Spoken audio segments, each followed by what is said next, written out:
My sister looked me straight in the eye during family dinner, hugged me, told me she loved me, then walked into the next room and I heard her whisper into her phone, "Make sure that little rat regrets being in my family." Those words came from Emma, my own sister, the person I'd trusted with my business, my secrets, my life. She was planning to destroy me at the upcoming Christmas party in front of everyone we knew. But she made one critical mistake. She underestimated me. She thought I'd just sit there and take it like I always had. Not this time.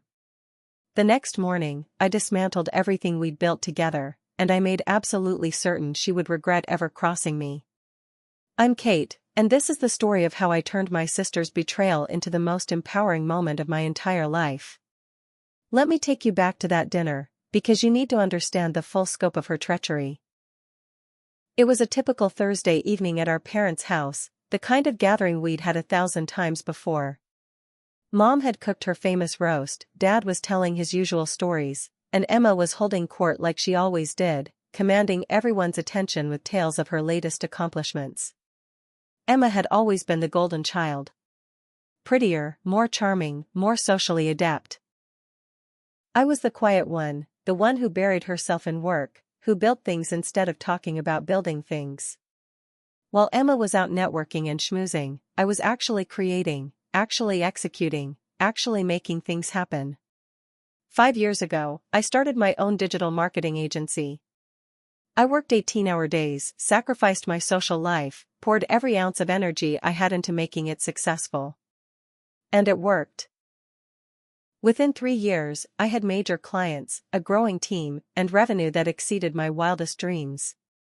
That's when Emma suddenly became interested in what I was doing. Before that, she'd barely acknowledged my business, dismissing it as Kate's little internet thing. But when the money started rolling in, when the success became undeniable, she changed her tune completely. She came to me with this proposal about partnering up. She had connections, she said. She could bring in clients I'd never have access to on my own. She could elevate the business to the next level. And like an idiot, I believed her. Like a naive fool who desperately wanted her sister's approval, I said yes. We formalized a partnership where she'd handle business development and I'd handle operations and delivery.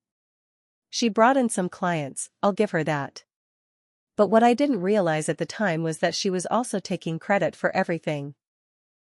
In meetings, she'd present my strategies as her own.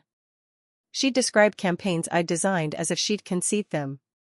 She was building her reputation on the foundation of my work, and I was too buried in actually doing the work to notice. The family dynamic made it worse. Our parents adored Emma, always had. She could do no wrong in their eyes. Me? I was the dependable one, the responsible one, the one who didn't need attention or praise. Which is code for the one they ignored unless they needed something. Every family gathering was the Emma show. Emma's new car. Emma's new apartment. Emma's latest vacation. My accomplishments were footnotes, if they were mentioned at all. I'd built a 6-figure business from nothing, and my parents would say that's nice, dear, and then spend 20 minutes discussing Emma's promotion at her job, a job she'd gotten through family connections and coasted through with minimal effort. The resentment had been building for years, but I'd pushed it down, told myself it didn't matter, focused on my work. But that night at dinner, everything changed. Emma had been on her phone more than usual, texting constantly, smiling at her screen. At one point, she excused herself to take a call, walking into the hallway just outside the dining room. The hallway that had an echo. The hallway where sound carried directly back to where I was sitting. I wasn't trying to eavesdrop. I was reaching for the wine bottle when I heard her voice, low and venomous. No, it's perfect. The Christmas party is in 2 weeks. The whole family will be there, plus extended relatives, plus her business contacts. I've made sure she invited all her important clients. She paused, listening. Exactly. That's when we do it. I've got the emails, I've got the fabricated evidence, I've got everything we need to make it look like she's been embezzling from the business. My blood went cold. The wine bottle slipped from my hand, but I caught it before it fell, my heart hammering so hard I thought it would crack my ribs. Emma continued, her voice dripping with satisfaction. She's always been so sanctimonious, so sure she's better than me because she works hard. Well, let's see how superior she feels when everyone thinks she's a thief. Make sure that little rat regrets being in my family. By the time I'm done, her reputation will be destroyed, her clients will leave, and I'll be there to pick up the pieces and take over the business entirely. I couldn't breathe. The room was spinning. This was my sister. My own sister. Plotting not just to humiliate me but to destroy everything I'd built. To frame me as a criminal. To steal my business. She came back into the dining room moments later, all smiles, and sat down next to me. Sorry about that, work call, she said brightly, putting her hand on my arm. You know how it is. I looked at her, this person I'd known my entire life, and saw a complete stranger. A monster wearing my sister's face. But I didn't say anything. I smiled. I nodded. I pretended everything was fine. Because in that moment, I realized something crucial. If I confronted her now, she'd just deny it, spin it, make me look paranoid or jealous. She'd accelerate her timeline or change her tactics. No, if I was going to fight back, I needed to be smart about it. I needed to be strategic. So I played along for the rest of dinner. I laughed at Dad's jokes, complimented Mom's cooking, and even toasted to Emma's amazing partnership with me, watching her smile smugly, thinking she'd already won. That night, I didn't sleep. I lay in bed, staring at the ceiling, rage and pain warring inside me. The betrayal cut deeper than anything I'd ever experienced. This wasn't a stranger or a business rival. This was my sister. Someone I'd shared a room with growing up. Someone I'd consoled through breakups, celebrated with during triumphs, supported through every challenge. And she was trying to destroy me. The pain was suffocating. I cried, actually sobbed, grieving for the relationship I'd thought we had, mourning the sister I'd believed she was. But underneath the pain, something else was growing. Something hard and cold and absolutely unforgiving. Fury. Pure, crystallized fury. By dawn, I'd stopped crying. I'd made a plan. And I'd promised myself that Emma would regret ever underestimating me. The next morning, I called an emergency meeting with my lawyer. I explained everything, the partnership structure, what I'd overheard, my concerns about her potentially having access to things she shouldn't. We spent 4 hours going through every document, every contract, every agreement. Turns out, I'd been smart when we'd initially set up the partnership, even if I hadn't realized it at the time. I'd retained majority ownership and final decision-making authority. Emma had a stake and a title, but I had control. My lawyer confirmed that I could dissolve the partnership with 30 days' notice as long as I bought out her share at fair market value. Do it, I said. Draw up the papers. I want her out. Kate, are you sure? This is your sister. Maybe you should. Draw up the papers, I repeated, my voice like steel. Today. While my lawyer worked on the dissolution documents, I started phase 2. I went through every single client Emma had brought in, every contact, every relationship. I reached out personally to each one, scheduling calls and meetings, rebuilding those relationships directly with me, making it clear that I was the operational heart of the business. Most of them had no idea Emma had been taking credit for my work. When I showed them portfolios of campaigns, strategies, results, all created by me, they were shocked. Several admitted they'd thought Emma was the creative genius behind everything. I gently corrected that misperception, showing them the reality. I also dug into our shared business accounts and discovered Emma had been doing some creative accounting.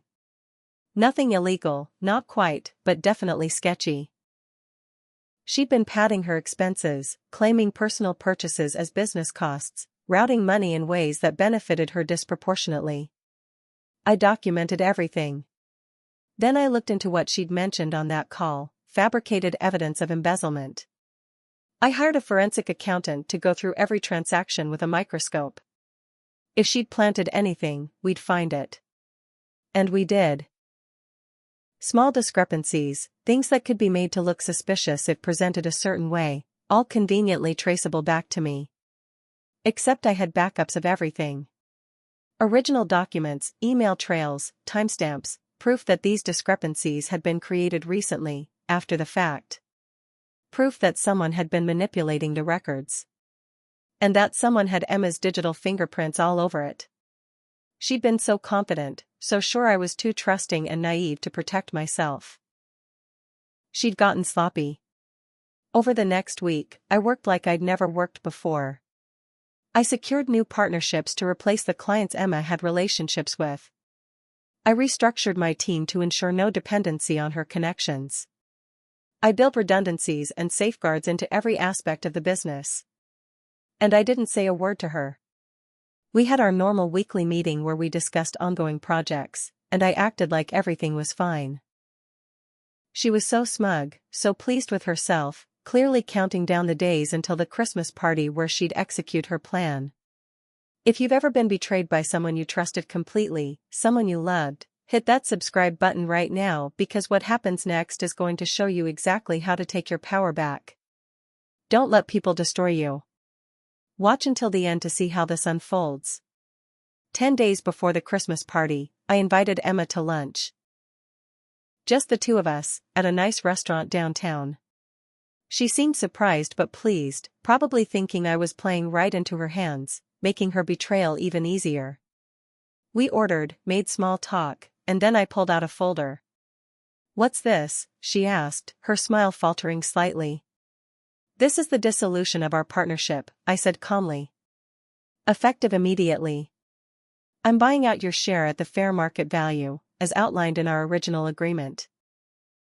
You have 30 days to transition out, but as of today, you no longer have decision-making authority, access to client accounts, or any operational role in the company." The color drained from her face. "What? Kate, what are you talking about? You can't just..." "I can, and I am. It's all legal. My lawyer has reviewed everything. You'll be compensated fairly for your equity stake, but our professional relationship is over." She stared at me, mouth opening and closing like a fish. Then anger flooded her features. "This is insane. You can't run that business without me. I brought in half the clients. Clients who I've already spoken with directly. Clients who now understand that I'm the one who's been doing the actual work all along. They're staying with me, Emma. Not you. You have no idea what you're doing. You're making a huge mistake." Her voice was rising, people at nearby tables were starting to look. "The mistake was trusting you," I said, my voice quiet but hard as diamonds. "The mistake was believing you actually cared about building something together instead of just using me as a stepping stool for your own ambitions. I don't know what you think I've done, but..." "I know about Christmas," I interrupted. "I know about your plan to accuse me of embezzlement in front of everyone. I know about the fabricated evidence you've been creating. I know everything, Emma." Her face went white, then red. For a moment, she looked like she might deny it, but something in my expression must have told her there was no point. "You were eavesdropping," she hissed. "You were plotting to destroy me," I shot back. "My own sister. You were going to frame me as a criminal, ruin my reputation, steal my business, and you have the audacity to be angry that I overheard? You've always had everything so easy," she spat, venom dripping from every word. "Perfect Kate, who worked so hard, who's so talented, who built this amazing business. Do you have any idea what it's like being your sister? Always being compared to you? Always coming up short? Easy?" I couldn't believe what I was hearing. "You were the golden child. You were the one everyone adored. I worked myself to the bone and got a fraction of the recognition you got for doing the bare minimum. Because I had to," she shouted. "I had to be charming and social and likable because I wasn't brilliant like you. I didn't have your work ethic or your talent, so I had to compensate. And just when I found something that made me valuable, you were better at it than me too. The pain in her voice was real, but I couldn't let it move me. Hurt doesn't justify cruelty. Jealousy doesn't excuse betrayal. So you decided to destroy me, I said flatly. That was your solution. I decided to level the playing field, she said, but her voice was weaker now. I just wanted what was mine. Nothing about my business was yours. You didn't build it. You didn't earn it. You just wanted to take it. I stood up, dropping cash on the table to cover both our meals. The partnership is dissolved. You'll receive the buyout paperwork within the week. And Emma? Stay away from me. Professionally and personally. We're done.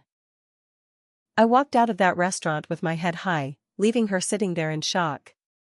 My hands were shaking, my eyes were burning with unshed tears, but I didn't let them fall. Not yet.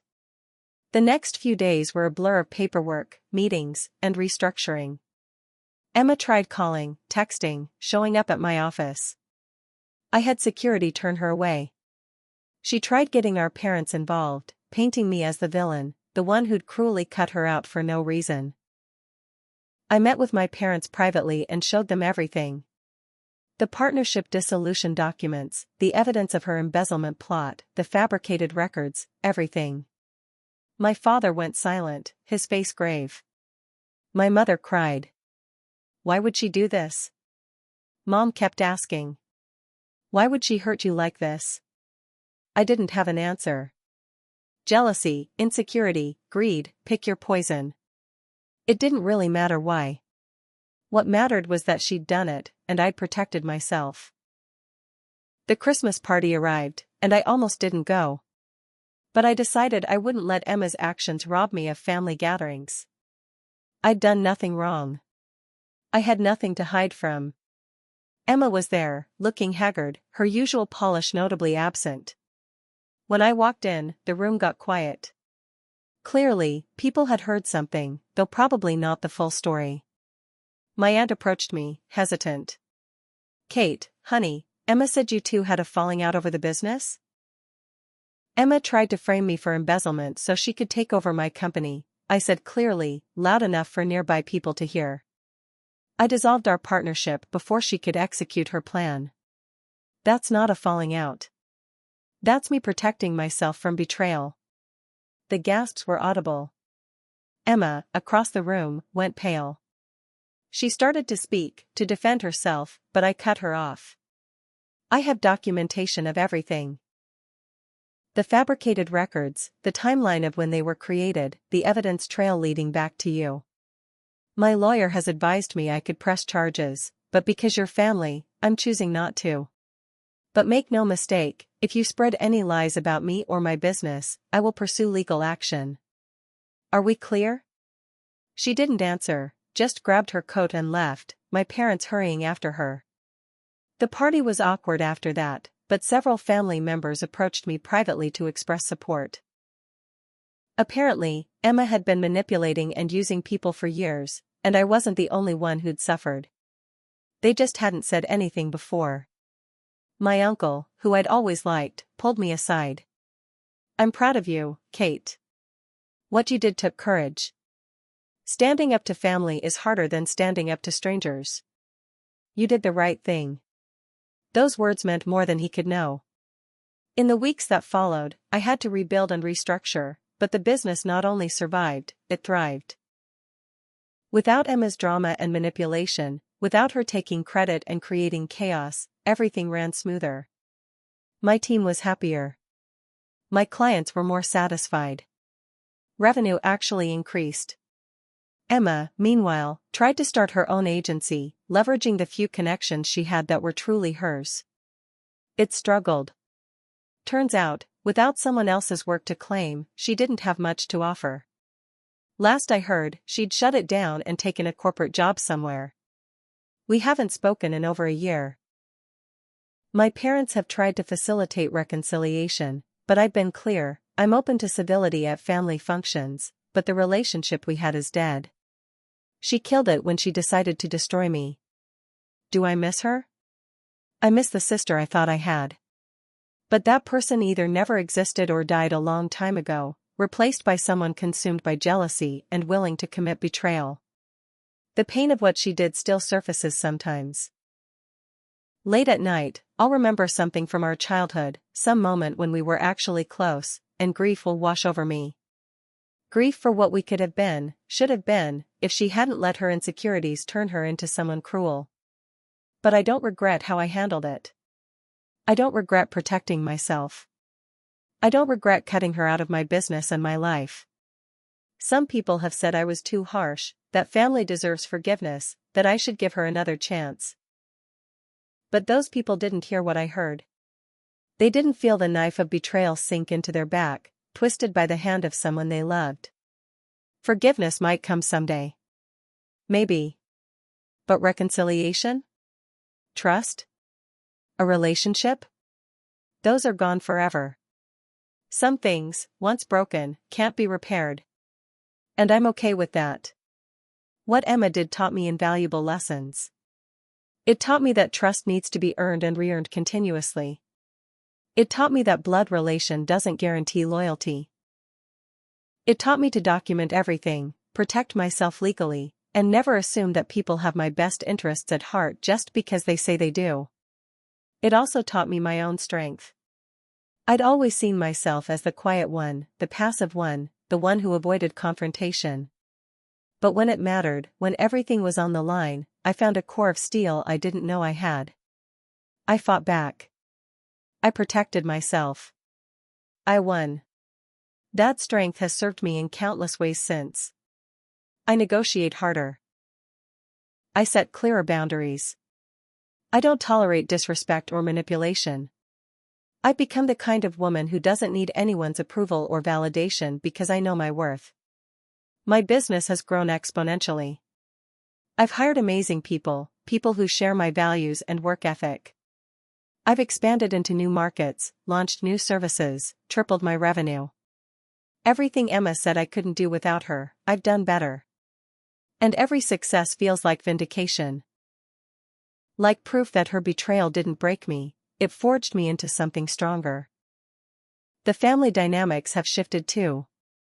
My parents, forced to confront Emma's actions and their own favoritism, have been more intentional about treating us equally. It's not perfect, old patterns die hard, but it's better.